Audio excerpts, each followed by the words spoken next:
16 here in Miami.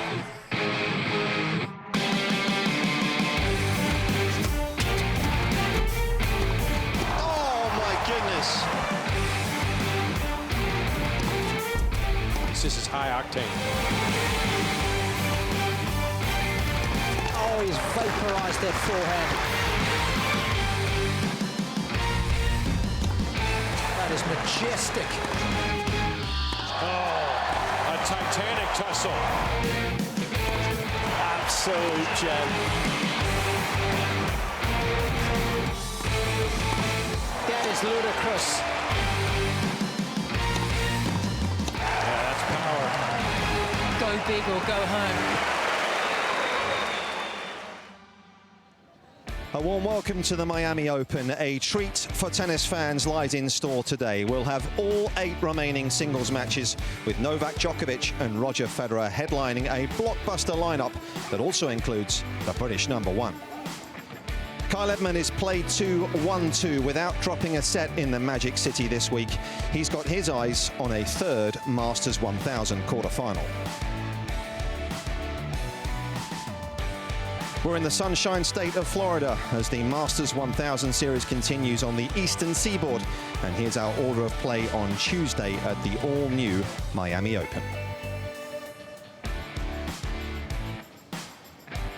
Kyle Edmund will take on the defending champion John Isner. First up on Stadium Court, of course, John having won over at Crandon Park 12 months ago. We'll then see Novak Djokovic gunning for an 850th match win today. He takes on Roberto Bautista Agut, a man who beat him in Doha at the start of the season. And then under the lights, it'll be Roger Federer against Daniil Medvedev. Medvedev, remember, had more hard-court wins than any other player last season. Over on Grandstand, we have 5 fantastic matches for you. 18-year-old Felix Auger-Aliassime, who's guaranteed to break into the top 50 for the first time on Monday. He takes on Nicholas Basilashvili. Borna Coric and Nick Kyrgios, they meet for a 4th time. It's been a great week for the Australian Jordan Thompson. He takes on Kevin Anderson. David Goffin will meet Francis Tiafoe, who ended David Ferrer's run last night. And then maybe we leave the best till last. Stefanos Tsitsipas and Denis Shapovalov face off for a 3rd time. A reminder, we'll be bringing you the best of the action here on our front channel, but we also have coverage of all available courts on demand via Prime Video UK. Also have 4 match replays accessible within 15 minutes of a match's conclusion.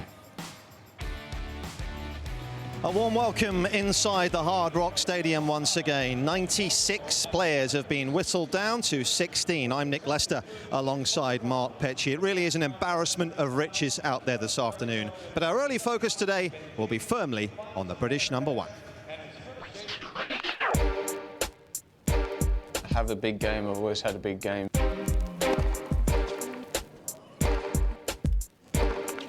It's really trying to work out how I can use it more effectively and being smart. He's one of them where he's a big guy, likes to rip it, let loose, and if he gets momentum with that, it's dangerous. So you've got to try and stop that, try and hold him off a bit, and then you've got to put pressure back on him on his service games. The mini battle is the serve and return. If you win that battle, then you've got a very good chance to win the match. There's always expectation, anticipation when you're British #1. Of course, there's going to be attention and expectation for you to do well. You know, when you have had so much success from Andy over the years as being that British #1, people want to look for that continuation of having success. So that's normal. The flip side is as well, the fact you are getting more attention means you are doing something well. It means you're in the business end of tournaments, you're up there. That's just how it is in this world. Yeah, Kyle Edmund certainly is feeling very good about his tennis right now. You can see both players having just made their way out onto the main stage. Mark, you've been taking a closer look initially at how Kyle's forehand has changed perhaps from last week. Yeah, we've been talking about it all week, how different the conditions are here. It's going to be a little different for John as well in terms of his serve. That's something we'll obviously be keeping an eye on. But there's no question that here in Miami, without the sort of with the humidity in the air, and you're going to see the difference on that little graphic there, 67% humidity in general here in March, and it's very humid today. You can see all the numbers on the right there in terms of just what that does to the pace of the ball as it's going through the air, as it's coming to the person to return it, and you can see the differential there in terms of almost half a meter in terms of the bounce. So that's what it's been doing to Carl's forehand here. It's been skipping through the court, but I thought it was important just to sort of talk, Nick, a little bit about, and just to show viewers why it's different here. Many people would think it's heavy, you know, maybe the ball's going to jump, but actually here it's going to stay low, which might be a good thing against a tall man like John Isner.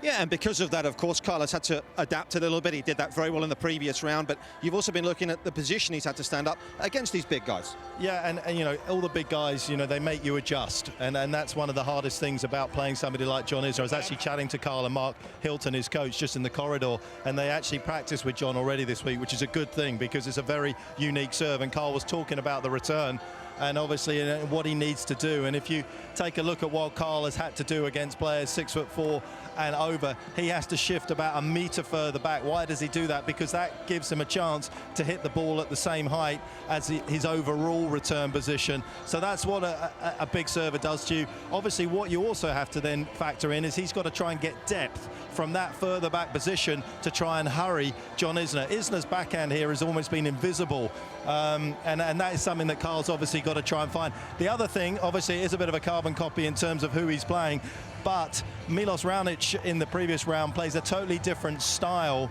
to somebody like John Isner, and I think again when you look at it, it's very easy just to isolate the big serve, but look at Milos's here.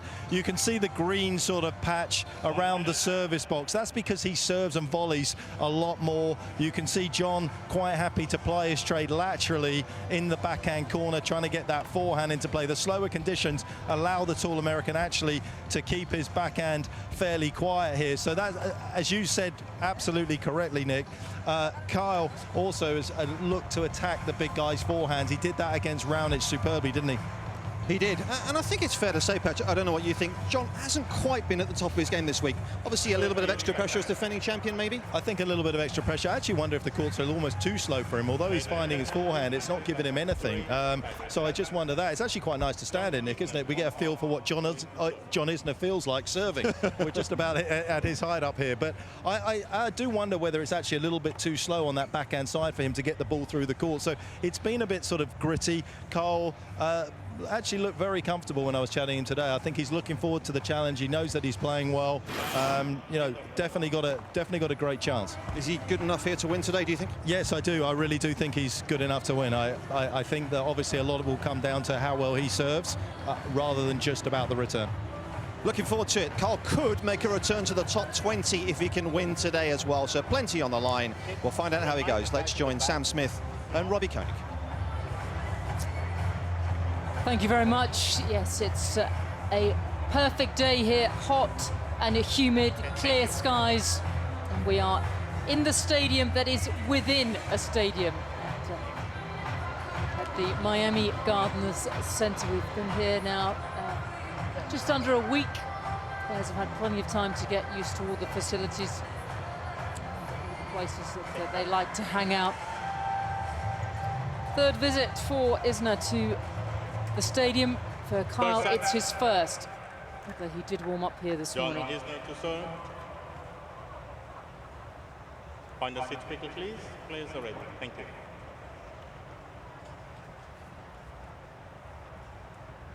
Play.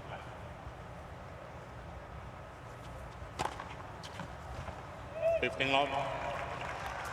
John is one of 3 champions left in the draw, alongside Roger Federer. Novak Djokovic, an epic battle 12 months ago against Alexander Zverev.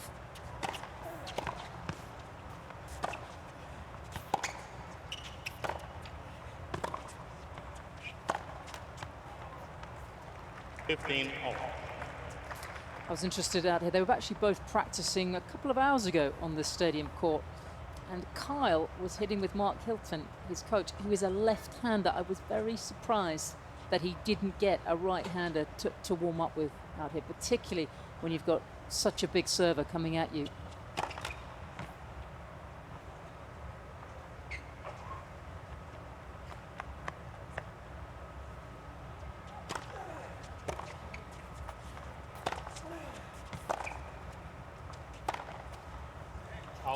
Yes, good afternoon to everybody. So Robbie, why wouldn't he go? Why Why wouldn't he go the extra mile and get a right-handed hitter, someone that could stand on the service line and pound a few deliveries down at him? Well, it's a fair question. Perhaps the fact that he's practiced with John already a couple of days before the tournament. John alluded to that as well. He's played Raonic, so maybe he just feels so comfortable against these big servers that he's not seeing it as big of a deal. There's two ways of looking at it, I think, Sam. We could suggest that he should go the extra mile and be, is it being ultra professional, or he's so comfortable within his own skin at the moment that all I need to do is hit a couple of balls, get the feel. I'm playing so well, bring it on.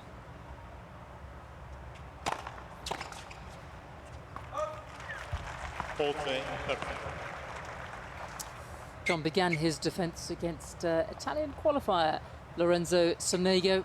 Straight sets, two sets, two tiebreak sets against Sonego. That was his first match out here on the stadium. And then another couple of tight ones against Albert Ramos Vignolas to book his place in the fourth round once again.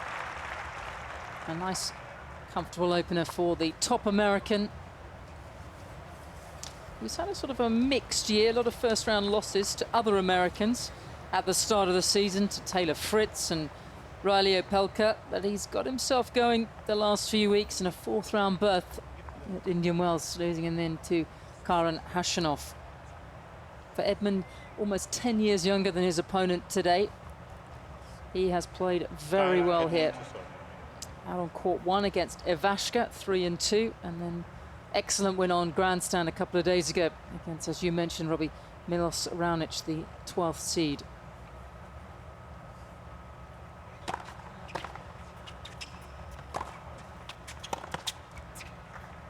And perhaps the coming of age for Edmund, for me, is just seeing how comfortable he looks taking on players like Ivashka. I thought he was playing well within himself for a comfortable win there, but he actually came into Miami with a poor record, a 1-5 record. So it hasn't always been the happiest of hunting grounds for him, but progressed beautifully. Just looks like he belongs.